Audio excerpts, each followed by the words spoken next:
그러니까 근본적으로 사실 한동훈 체제가 등장하는 과정에서 이 조중동과 이 윤석열 정권 김건희를 두고 엄청난 갈등이 있어가지고 아마 한 달 내내 조중동 지면에서 김건희를 뭐 거의 폐비시켜라까지가 나오지 않았습니까? 맞아요.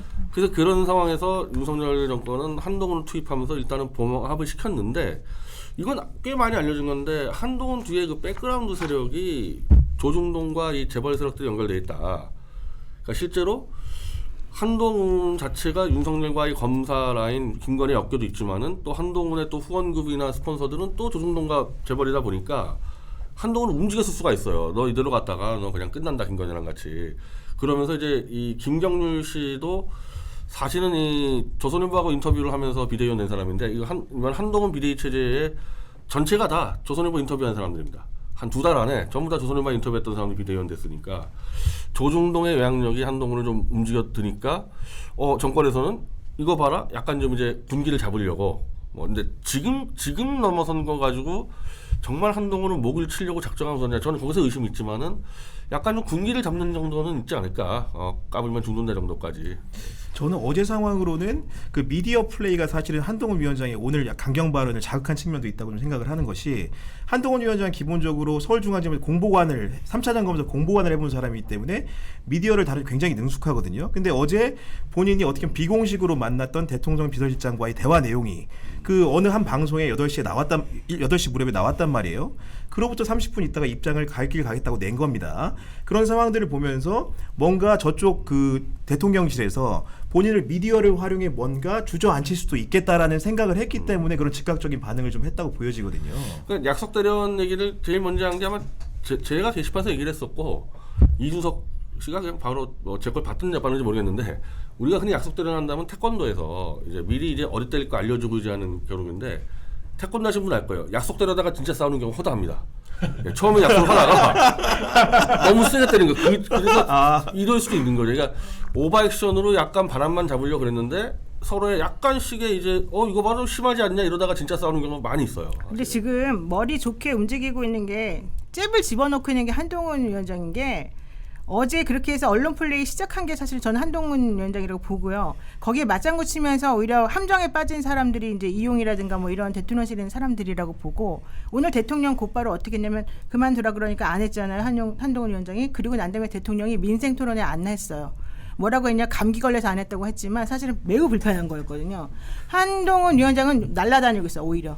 그러니까 현실적으로 그런 것들을 다 계산을 해보게 되면 한동훈 위원장이 아까 말한 것처럼 우리 법조 기자들, 검찰 출신 기자들 특히 한동훈 위원장 주변에 막 빽빽이 들어선 거 다 알거든요.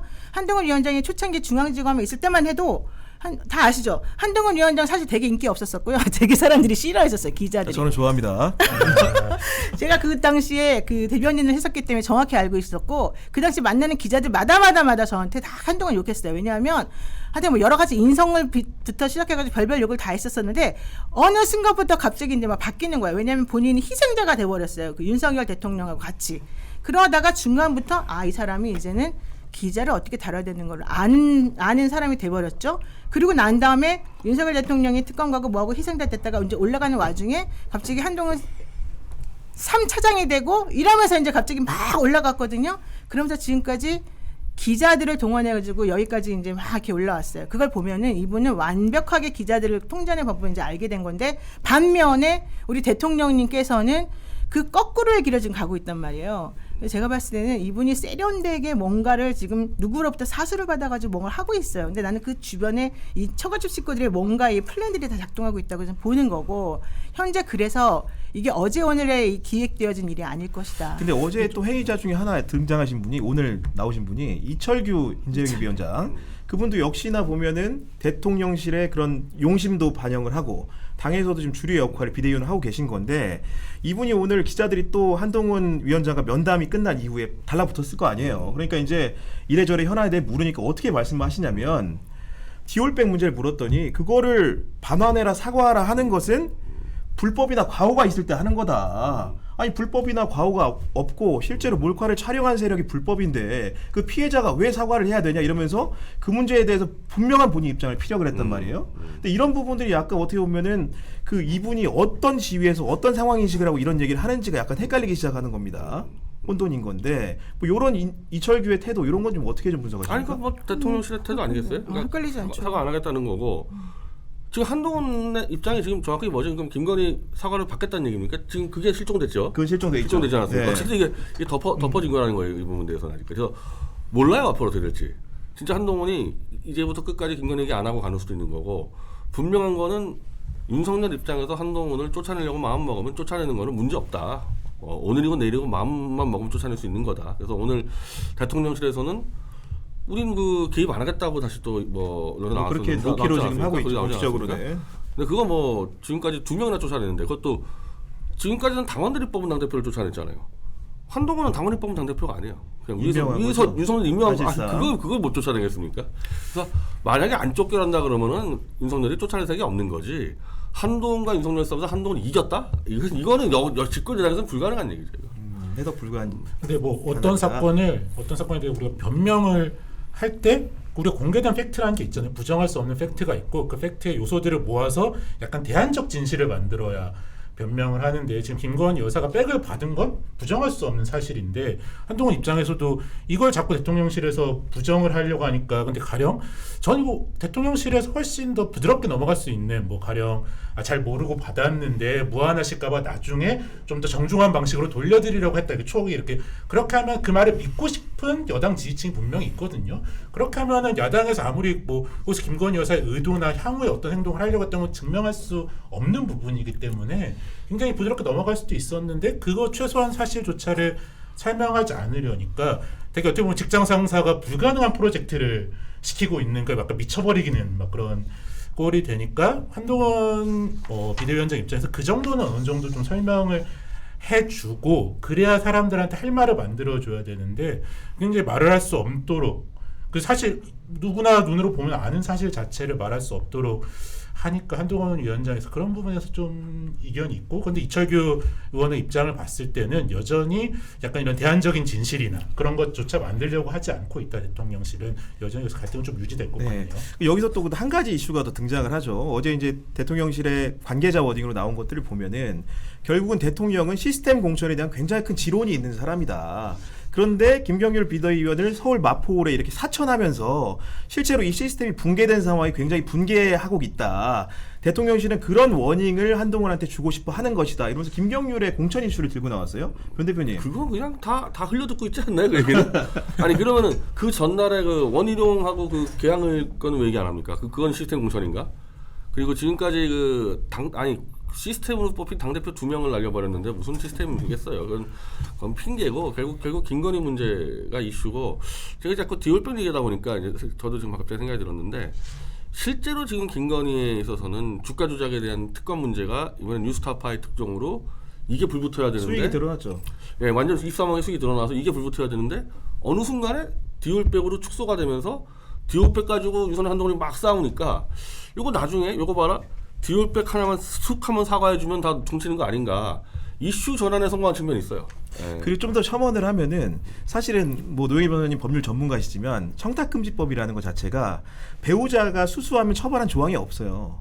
그렇다 보니까 사실 주가 조작 사건 같은 경우에는 명백하게 공범관계 입증이 되면 형사처벌 우려가 큰데 이 부분은 사실은 재판에 넘겨질 가능성이 지금 현행 법령으로는 불비한 측면이 있단 말이에요. 그냥 뭐 받은 거에 네. 한 뭐 3배인가 그러니까 어떻게 보면 한동훈 위원장 같은 경우는 이 디올백 문제에 사과하라고 김경률 비대위원장이 얘기한 부분들이 뭔가 좀 이렇게 해석을 덧대면 형사처벌 받지 않고 사과할 수 있는 방법을 열어준 거죠. 어떻게 보면 그런 측면이 없지 않은데 그런 진위를 몰라주니까 지금 저렇게 싸우는 게 아닌가 이런 생각도 약간. 주거 싸움에서 하여튼 이슈가 저 디올백으로 넘어가면서 지금 특검하고 주가 조작 문제 이슈가 있었던 게 덮이는 측면이 있다니까요. 그러니까 지금 이걸 보고 있다 이 장난 가지고. 네.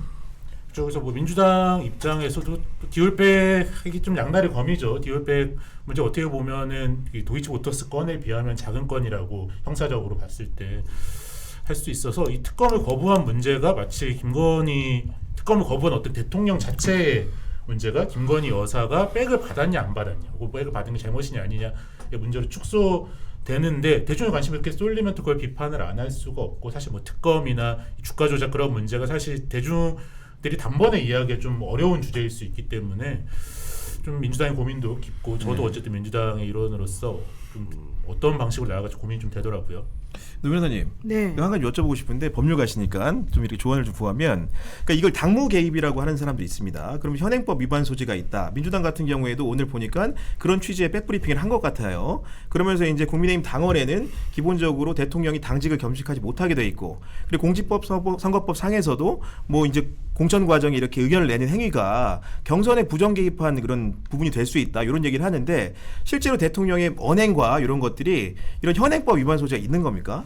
저는 윤 대통령은 아주 노골적으로 모든 종류의 지금까지 행동이 전부 다 관여하고 다 하고 있다고 솔직히 생각하는데, 문제는 그걸 해석해가지고 기소하는 사람들이 마음이라는 거죠. 해석하고 기소하는 사람이 내가 보기엔 아닌 것 같은데 어떤 워딩이 그러니? 이렇게 물어보면 워딩 자체가 직접적으로 그런 건 없잖아요. 그러니까 다 금요일 빠져나가는, 그러니까 직접적으로 난 너를 여기다 꽂아 넣고 싶어, 난 널 여기에 꼭 뭐 넣고 싶어, 이런 말 안 하잖아요.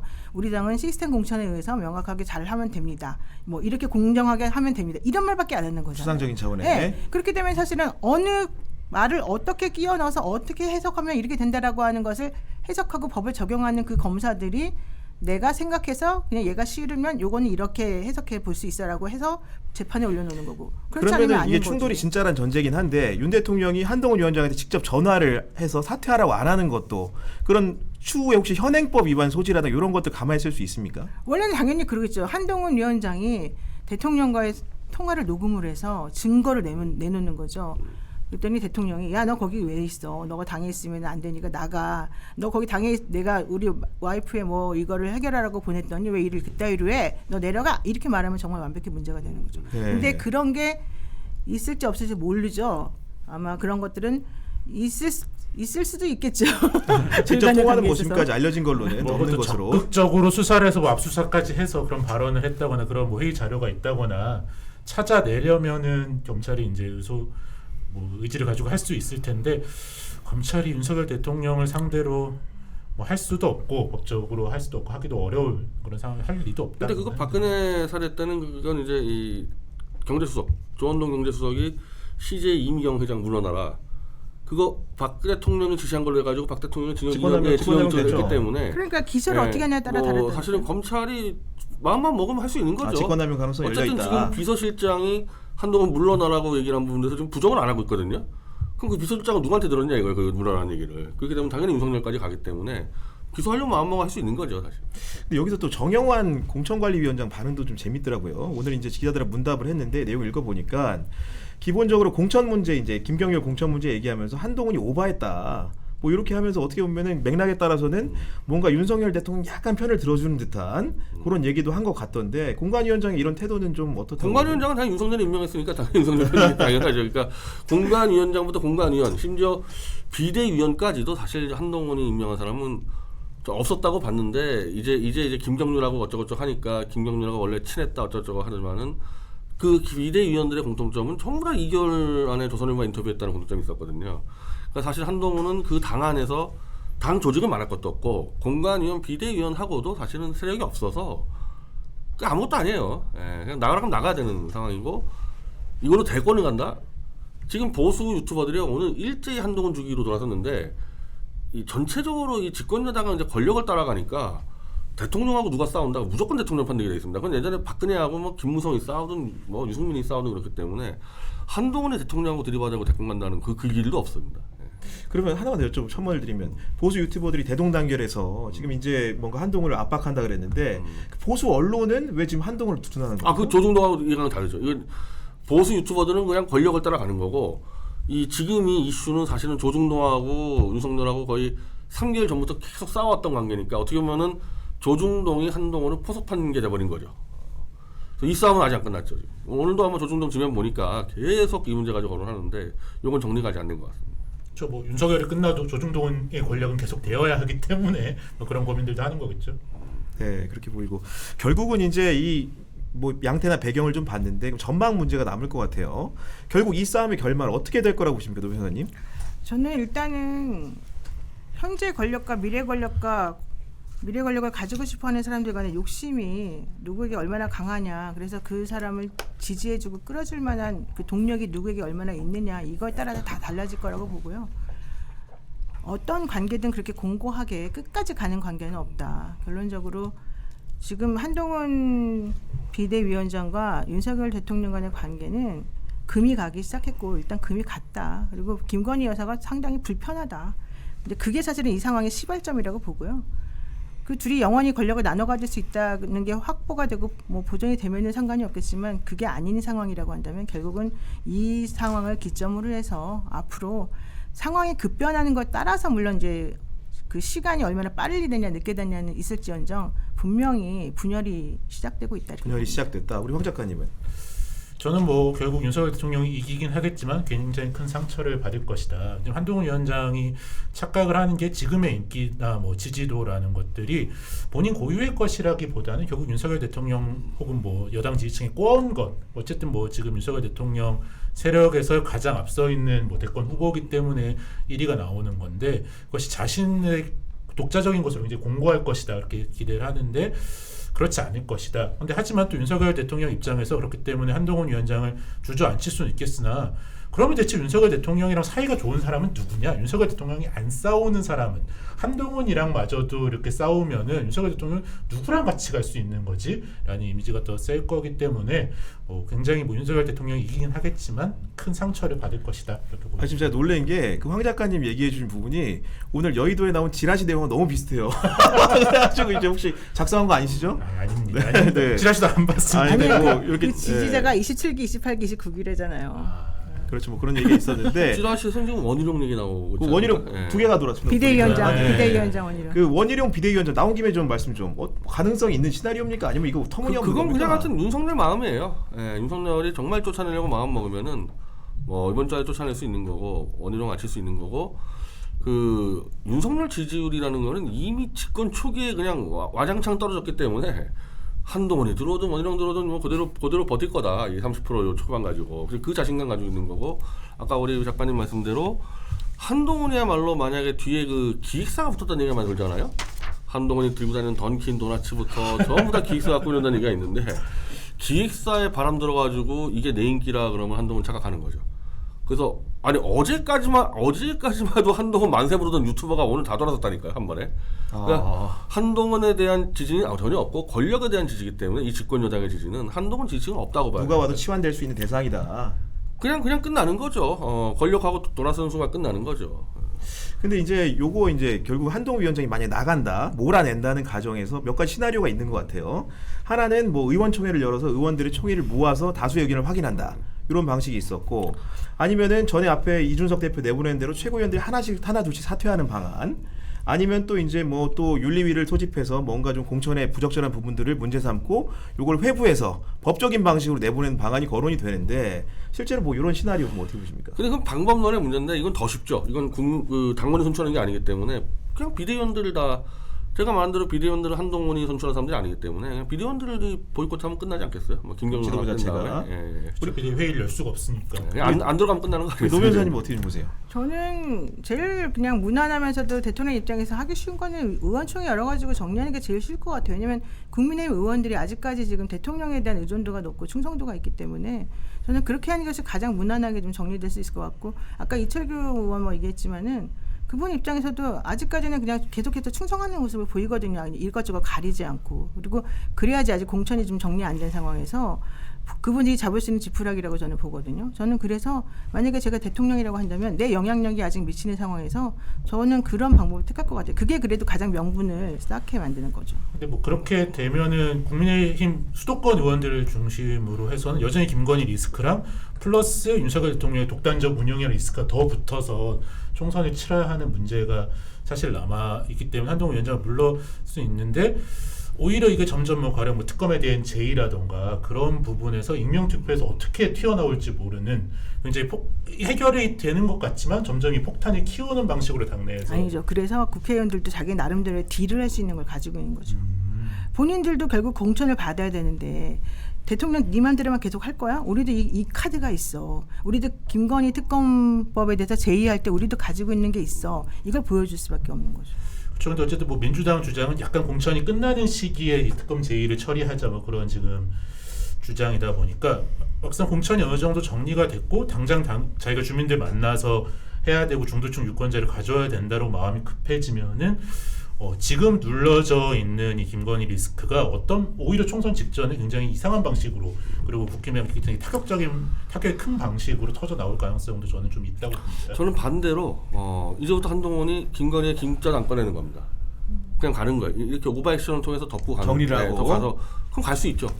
갈 수는 있는데 안 그래도 지금 한동훈은 지금 실제로 당을 장악하지 못한 상태에서 고리무원이 되죠. 혼자 쇼하고 있는데 이제는 이렇게 되면은 한동훈은 대통령한테도 신뢰 못 받는 이거 완전 그냥 하나의 그냥 연기자가 돼버리니까 이 상태로는 갈 수는 있겠지만은 한 달 정도 가다 보면은 이제 다른 쪽에서 한동훈 무용지물론이 나와서 허수아비라 다른 쪽에서 쫓아나는 수가 있는데 다른 쪽에서 이게 왜 있는 거냐 이거 도대체.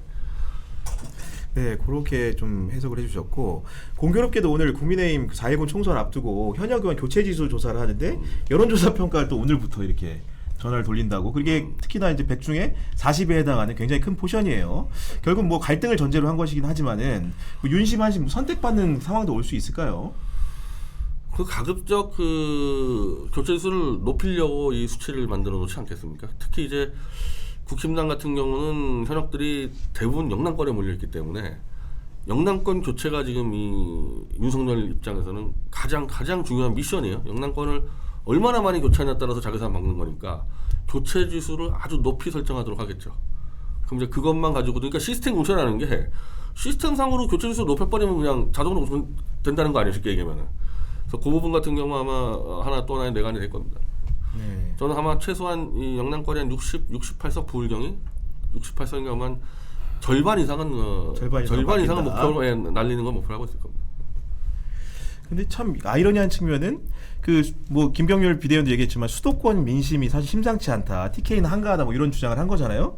근데 결론적으로는 지난 선거에서 민주당이 굉장히 압승을 했기 때문에 수도권에 현역이 많아요. 근데 또 김병률 사건은 또 원외위원장들 굉장히 자극한 요소가 있어서 이번 사태에 사실은 어떻게 보면 원외위원장들이 목소리를 낼 수 있는 창구가 될 것 같은데 그럼 뭐 그런 뭔가 TK, PK 영남의 교체 여론과 원외위원장들이 만약에 윤심을 또 지지하는 효과가 나타난다면 또 묘한 결과를 또 이번 사태의 결말이 초래할 수 있을 것도 같다라는 생각이 약간 드는데요. 그렇죠. 그 영남에서 밀려난 분들이 이제 사실 수도권으로 또 올 수도 있어서 이 수도권 원외위원장도 사실 이제 입지가 굉장히 불안정한 상태고 뭐 제가 있는 서대문 갑도 사실 지금 국민의힘 후보가 뚜렷하게 없는 뭐 예비 후보가 있긴 있지만 그렇게 유력하지는 않은 상황이라서 계속 영남에서 누가 올 것이다 그런 소문이 들어서 원외위원장들은 이참에 한번 충심을 보여주겠다라고 나설 수도 있겠죠. 이제 총선 공천이 직전이기 때문에 충분히 가능한 시나리오라고 봅니다. 네, 이제 너무 이제 국민의힘 얘기를 많이 했으니까 이제 민주당 얘기로 좀 넘어가 보도록 하겠습니다. 그 이명백 민주당 공천관리위원장이 그 전당대회 돈봉투 사건 같은 거 있잖아요. 그 부패범죄 사건에 대해서 어제 이제 언급을 하면서 대법원의 유죄 판결을 받기 전까지는 요거를 이제 그 무죄 추정의 원칙에 따라 처리하기 어떻게 보면 형사법적으로 옳은 얘기죠. 그런 얘기를 했는데 이걸 두고 이제 뭐 기자들이나 이제 바깥에 있는 일반 시민들은 이재명 대표가 사법 리스크가 있다 보니까 뭐 말 그대로 앞에 있었던 여러 가지 판단들 있지 않습니까? 황운하 의원이라든가 노웅래 의원의 적격 판정 여부를 맞물려서 이런 부분들을 두둔하는 그런 말 아니냐 이런 얘기도 하고 있어요.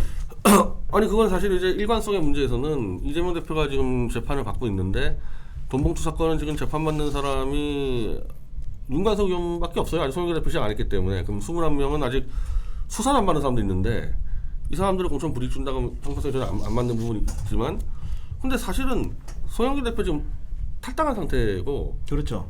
이성만 의원도 이 돈봉투에 돈을 받은 사람이 아니라 준 사람으로 몰려있는데 이 사람도 탈당한 상태란 말이에요. 근데 복당 신청을 하는데 이미 이성만 의원의 그 인천 부평 지역구를 전략공천으로 찍어놔 버렸습니다. 그러니까 안 받아주겠다는 얘기잖아요. 그래서 이명백 위원장 자체는 이렇게 얘기했는데 실제로 민주당에서는 돈봉투 사건의 주역들은 어쨌든 쫓아낸 것처럼 돼 있어요. 지금 쫓아낸 것처럼 돼 있다. 쫓아냈습니다. 이미 주역들은 쫓아냈기 때문에 나머지 이 돈 받은 사람 수사가 아직 안 끝난 거고 그래서 이 형평성 문제가 지금 송영길 대표가 감옥에서 창당 선언했거든요. 그러니까요. 검찰 해체당을. 근데 원래는 연동형이 되면은 비례연합당에 뭐 예를 들면 기본소득당부터 3인당부터 뭐 정의당 다 들어가서 진보 민주정당 플랫폼으로 간다 그랬는데 송영길 대표하고 지금 거기 들어갈 만약에 제가 어떻게 들어갈 것 같은데 이성만 의원 사람들은 민주당에서 어떻게 보면 쫓겨난 사람들 아닙니까? 그럼 그 쫓겨난 돈봉투 혐의자가 만든 그 정당을 민정이 안 받아줘 버리면은 안 받았을 때 그럼 뭐 독자로 갈 거 아니에요. 그렇죠. 그래서 지금 그게 해결이 안 됐다. 예, 제 생각에는 아직 해결이 안 된 겁니다. 지금 이혁배 위원장이 돈봉투기 했을 때 대법원까지 간다 그러지만 현재 지금 눈앞에 있는 일들이 해결이 안 되고 있는 겁니다. 근데 이거 쫓겨났다는 표현은 좀 부적절한 것 같아요. 본인들이 먼저 스스로 나갔고 나가면서 내가 자꾸 이런 식으로 당에 무리를 일으키면 안 된다고 해서 송영길 대표도 자기 스스로 나간 것이고 나머지 의원들도 마찬가지고 그러면서 그중에 이제 가장 큰 문제가 된다고 생각하는 사람들은 스스로 나는 안 나가겠다라고 또 선언까지 했던 거라서 이 뭐 임혁백 위원장이 얘기한 거 자체로 막 엄청나게 큰 영향을 받거나 이런 것도 사실은 이제 아닌 것 같아요. 아니 그럼 이성만 의원은 복당을 받아줘야 되겠죠. 쫓아낸 게 아니면. 본인이 특별히 지금 복당하겠다고 복당 안 신청 지금 준비 중인데 준비 중인가요? 중인데 전략공천적으로 찍어버렸다니까요. 네, 해결 안 된 거예요 이거. 우리 황 작가님은 어때요? 그렇죠. 이 사실 좀 쉬운 문제. 예전에는 이제 검찰이 기소된 것만으로도 이제 뭐 불이익을 줬던 때가 있었는데 근본적으로 검찰의 기소권이 너무 남용되고 있어서 사실 옛날에는 그래도 검찰이 기소되면 뭔가 문제가 있겠지라고 우리가 생각할 수 있었는데 이제 뭐 당 입장에서도 옥석을 가리기가 어려운 기소된 것만으로 뭐 기소됐거나 1심에서 문제가 있다는 것만으로 하기 어려운 상황까지 돼버려서 근본적으로 검찰의 기소권이 너무 남용되고 있기 때문에 우리가 그거를 근거로 어떻게 공천의 불이익을 주기가 굉장히 어려운 문제고 돈봉투 리스트도 그냥 뭐 소위 이제 언론에 이렇게 막 떠도는 리스트는 법원에서 뭐 이런 얘기가 있다고 전에 들은 사람이 있는데 뭐 그 정도의 리스트이기 때문에 이걸 가지고 사실 불이익을 주기는 굉장히 어렵죠. 수사가 최소한 더 진행됐어야 하는데 뭐 거기 모두 다 부정하고 계시는데 그걸 어떻게 불이익을 주겠어요. 지금 황운하 의원은 1심 유죄 받았는데 네. 적격 판정을 받았죠. 받았고 노웅래 의원도 적격 판정 받았기 기소됐지만 때문에 적격 판정 받았고. 그래서 원래는 사실은 이제 이 기소만으로도 불이익 줄 때는 검찰을 믿었을 때 이런 여야 전체가. 근데 지금은 검찰 정권의 폐해가 다 드러났고 야당은 그거와 싸워야 되는 입장이니까 그건 이제 무시해야 되는 거 아닌가? 검찰이 기소하는 거 가지고 불이익 주는 거는. 그리고 1심, 2심 대법까지 간다서 그 원칙적으로는 저 임혁배 위원장이 맞는 판단이라고 봅니다. 그러니까 이게 뭐 꼭 민주당 공천의 문제가 아니라 검찰 스스로도 자승자박하는 거예요. 기소권을 남용하면은 사회적으로 기소가 됐다는 것만으로 이 사람이 죄가 있다고 누가 생각을 하겠어요. 그러니까 사실 형사법의 신뢰 자체가 이제 검찰이 많이 무너지고 있고 민주당도 공천에서 그걸 기준으로 삼기가 부적절해진 상황까지 오게 된 거죠. 네, 말씀 잘 들었고요. 이번에 좀 화제를 좀 전환해 볼게요. 그 양당의 인재 영입 과정. 오늘 사실은 만약에 우리 한동훈 위원장과 윤석열 대통령이 맞붙지만 않았다면 굉장히 주목받았을 일이었을 것 같은데 오늘 민주당은 그 현대차 출신의 공영훈 전 사장을 영입을 했고요.